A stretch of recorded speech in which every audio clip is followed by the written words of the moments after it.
What's up there, YouTube? I'm looking more and more like Shadows Elite every day. I don't know why. Hey everyone, it's Shadows Elite and welcome back. I realise I haven't been making a lot of face-to-face videos lately. No, honestly, it's not. It's actually just me. You know it's me, obviously. You can tell. But I do look a bit like a... It was a koala! Anyway. I'm going to play some Connect 4 with Hate the Police 329. No, serious note. The government's been saying a lot of things recently that are quite funny, and some of them they're all true. Well, most of them are, but a lot of them are quite funny.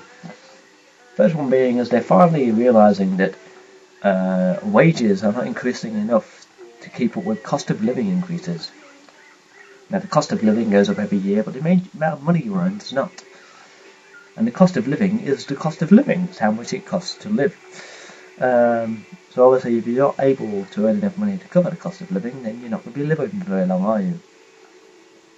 Now the average wages always goes up, and that's usually because the higher end of wages goes up. Which basically is, as Frankie Boyle put it, more money for bastards. Those who are on less wages still get less wages, that's the problem, you see. Even with the idea that everyone's going to have to be paid national minimum wage at least. You know, even foreign workers are now having to be paid national minimum wage at least. Which means that all these companies around the country that take on foreign workers because they work for less money will now have to pay them the same amount of money they'd pay an English person.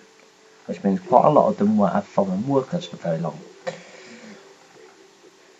But if you're going to pay the same amount of money as an English person, you're going to want an English person because they're better at the job. And they've also pointed out, the government have, that the local police forces aren't doing their jobs properly. Well, we knew that.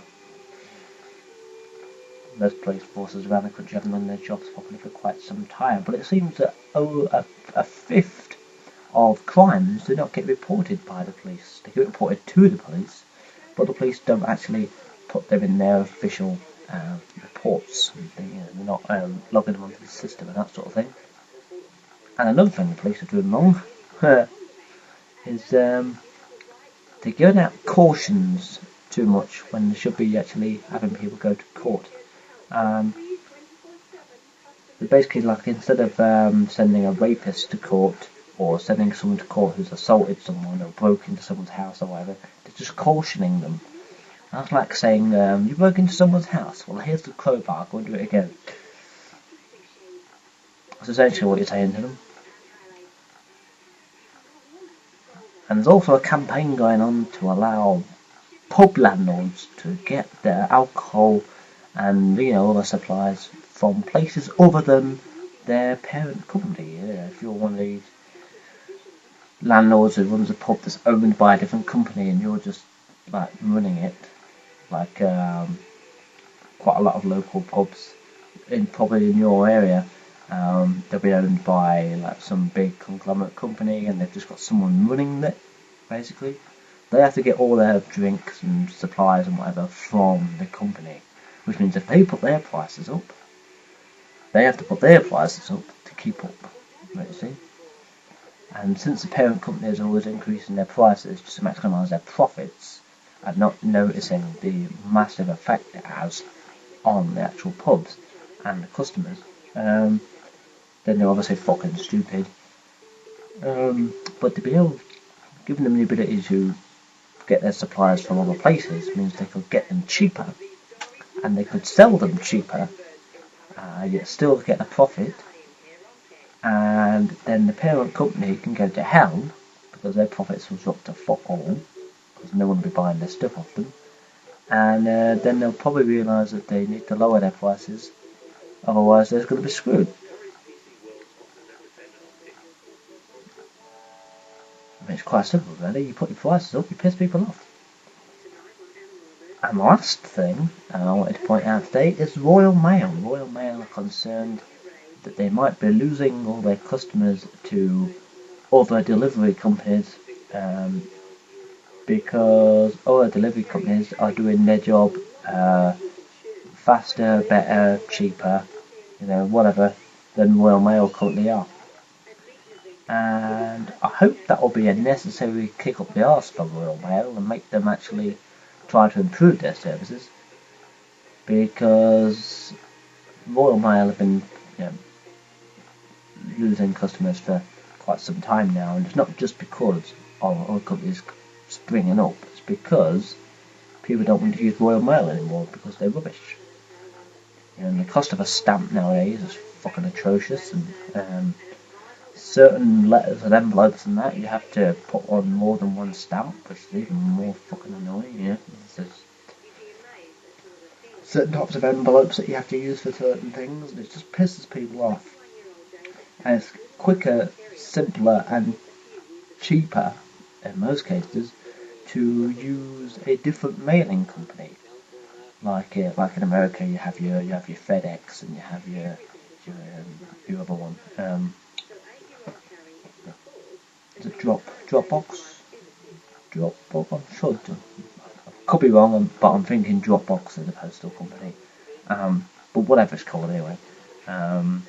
It's cheaper to use companies like that than it is to use Royal Mail now, and it's simpler and it's easier.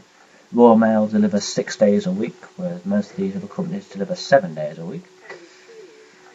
And they work longer hours than Royal Mail do, and they always deliver their stuff on time, whereas Royal Mail don't always. So you can see why a lot of people are losing interest in Royal Mail, and then a new company springs it up and is, better on all aspects. And what are you going to do? You're going to switch to the new company, and like I say, hopefully it's a necessary kick up the arse for Royal Mail and make them pull their finger out and do their job properly. Otherwise, they're going to be one in a long line of companies that have closed down recently. Phones for You being a company that's closing down recently, because mobile phone companies have all got their own shops on the high street, and you can buy your T-Mobile phones in a T-Mobile shop. Why would you want to go to Phones for You? And the next one to follow suit in that respect will be Carphone Warehouse soon, because people will, have the same idea about that. Why go to Carphone Warehouse to get your phones and whatever? Well, you could just go directly to the shop that you want to get your phone from. If I want an Orange phone, I'll go to an Orange shop. If I want a T-Mobile phone, I'll go to a T-Mobile shop. If I want an O2 phone, I'll go to an O2 shop. I don't need to go to a Phones for You or a Carphone Warehouse. The only good thing about Carphone Warehouse and Phones for You were that it was cheaper to go in there. You could get because they could charge what they wanted for the phones, really, which is also part of the problem. Because they try to undercut the phone companies quite often, and obviously that's going to lower your profits as well. Which I don't get why, because it should raise your fucking profits. Because more people should go there and buy stuff from there. But it's one of them weird things that you can't answer. And as companies start shutting down, they start putting their prices up, and that makes it even worse. If your company's going down the pan for any reason, the worst thing you could do is raise your prices. Because it's going to go down the pan a lot quicker. Because people aren't going to pay what you're charging for, whatever it is they're wanting to buy.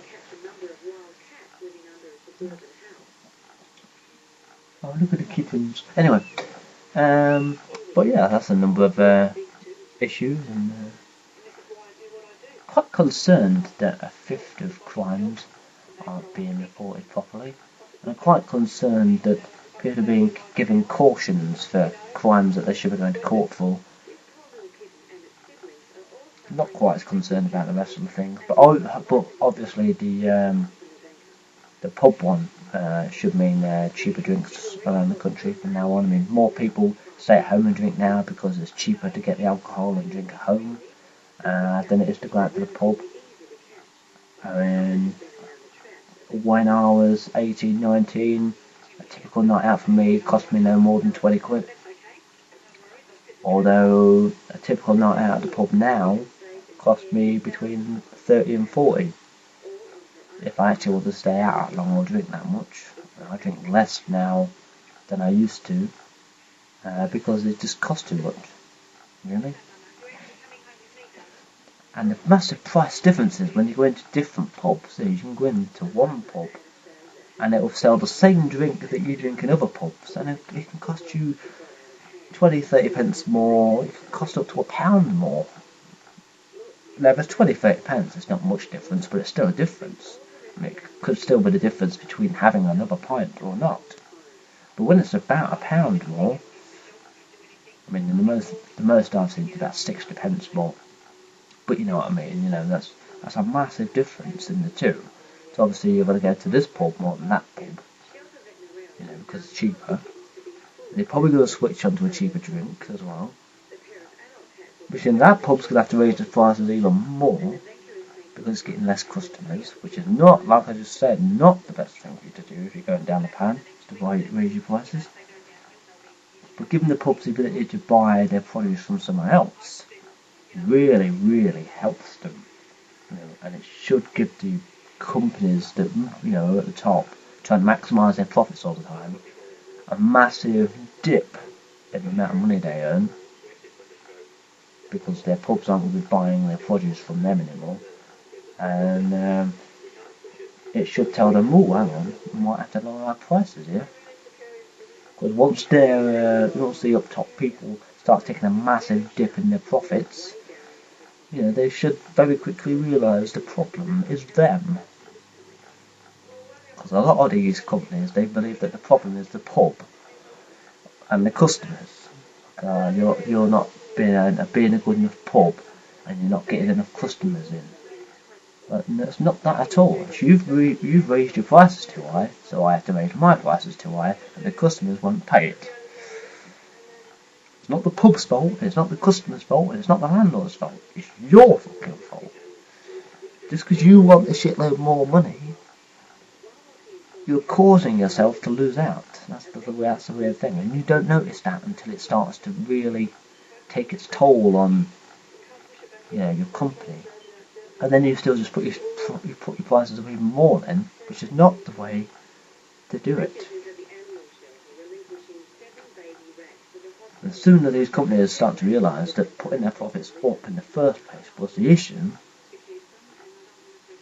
and then being coaxed about it was the issue, then, you know, it should be a lot better, and we can all go back to paying £2.20 for our pints of bitter, and, you know, £2.60 for pints of lager. It's been a while since I've seen a pint of Carling lager for £2.60, you know. And you know, I used to go out and a pint of bitter used to cost me £2 at most.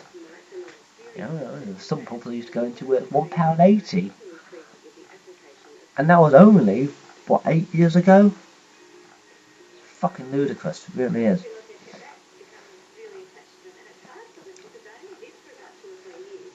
But yeah, as always, if you have any comments or queries or whatever, or you want to voice an opinion on any of the things I mentioned in this video today, then of course, you know, leave them in the comments below, or if you want them to be more private, send them as messages. As always, thank you for watching, and stay tuned for more videos coming from me very soon. Hopefully, when I can think of videos to make. It's getting very difficult, it really is. But yeah, toodaloo.